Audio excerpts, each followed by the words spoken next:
Según esta teoría, empresario innovador, el sistema económico tiende a estar en una situación de equilibrio en la que los ingresos de la unidad económica de producción son iguales a los costos de producción más el salario del empresario. Esto se denomina beneficio ordinario, en el que no existe beneficio para el empresario como renta residual de la economía.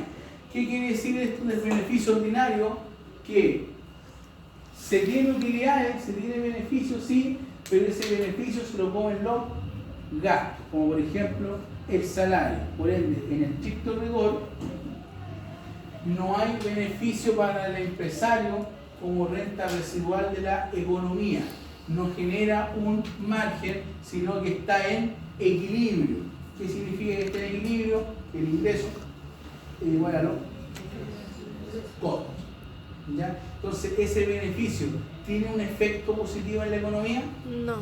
No, porque si yo no tengo beneficio, ¿pago impuestos? No. No. Por ende, ¿entra plata al arca fiscal? No. No es rentable. No es rentable el tema del beneficio ordinario, pero sí cubre la totalidad de sus costos, ¿ya? Pero, ¿cuál es el beneficio ordinario? En otras palabras, porque uno dice que no gana, ¿verdad? O sea, está en equilibrio. Pero ¿por qué se llama beneficio? Porque no se perdió. O sea, como que se recuperó la inversión. Ya, pero porque no pierdo, no pierdo. Igual se pierde porque trabajáis como por No nada. perdí, no gané ni perdí. O sea, no tuve ni beneficio. Y si gano tengo beneficio, si pierdo tengo pérdida. Estando en equilibrio, no tengo ni lo uno ni lo otro. Pero ¿por qué el beneficio ordinario? ¿Dónde está el beneficio, en este caso, del empresario? ¿Experiencia? Buena, Carlos.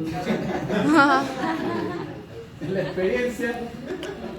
Algo más que la experiencia. Hay algo que no se han dado cuenta todavía.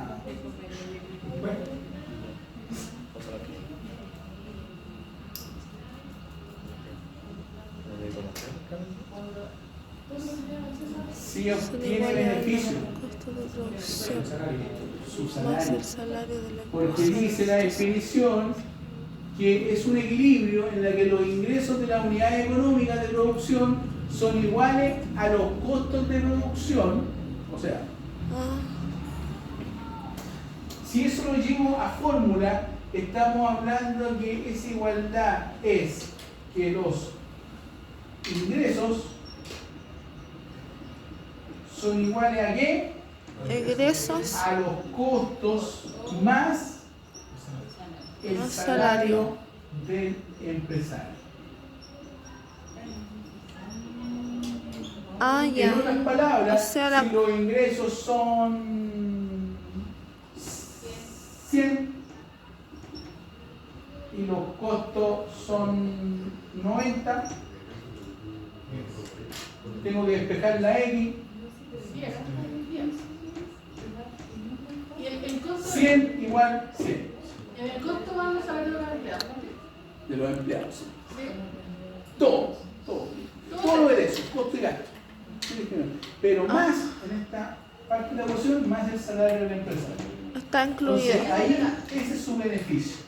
Pero eso se llama beneficio ordinario. O sea, como cuando uno hace una empresa, uno tiene que incluir hacerse su sueldo en la ganancia. Sí, se llama renta empresarial. Sueldo empresarial. Uno se puede poner, tú te puedes poner tu sueldo. Por ejemplo, he visto en redes sociales, no sé qué No se puede. Eso no lo digo.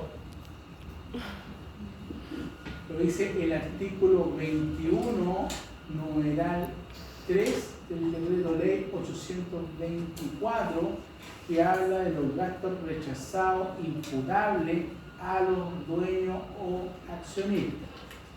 Y el artículo 21, numeral 1, habla de los gastos rechazados a efectos que son de la empresa, pero que no responden al giro.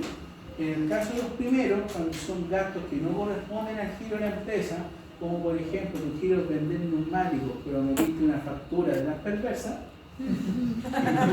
eso es un gasto rechazado para la empresa, que es un agregado a la renta líquida imponible, y por hacerte el bio se va recargado con un 40% de impuesto único.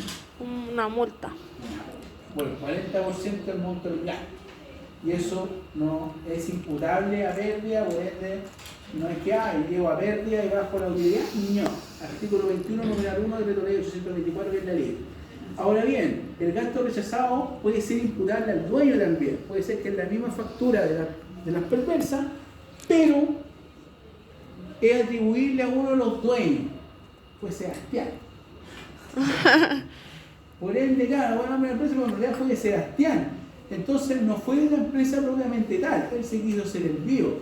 Entonces, ¿qué hace? Es un gasto rechazado, se agrega a la renta líquida imponible de la empresa, le sube su base impositiva para el cálculo del impuesto de primera categoría, y más encima, acá Sebastián, por querer hacerse el bio, se va a ir a su global complementario, a su formulario 22 personal, y eso tenéis que agregarlo a tu base global, y más encima con un impuesto único al 10%.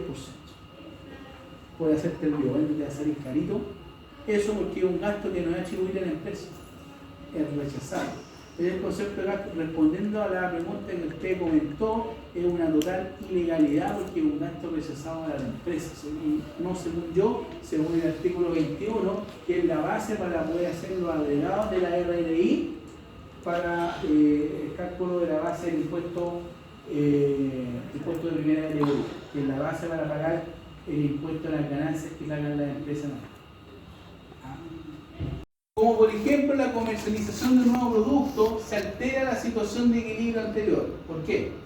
Provoca una situación de progreso económico en que existirá un poder de monopolio temporal, obteniéndose unos beneficios extraordinarios hasta que la imitación de otra empresa vuelva a restablecer el equilibrio.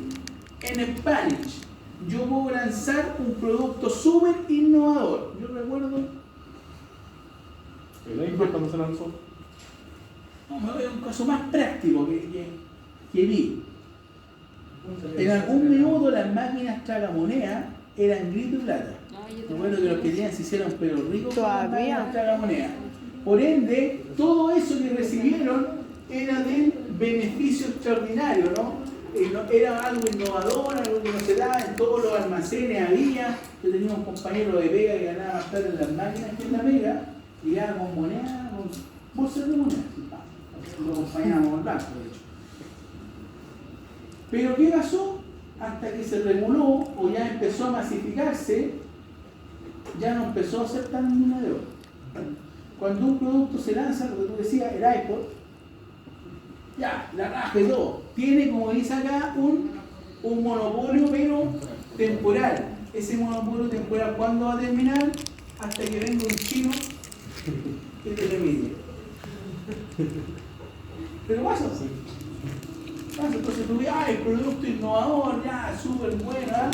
Hasta que después veis que en Temu, parecido te sale 10 veces más barato. O AliExpress, que hay comparando y todo eso. Entonces, eso significa el beneficio extraordinario en la teoría del empresario innovador. ¿Vamos a ver hasta acá? Sí.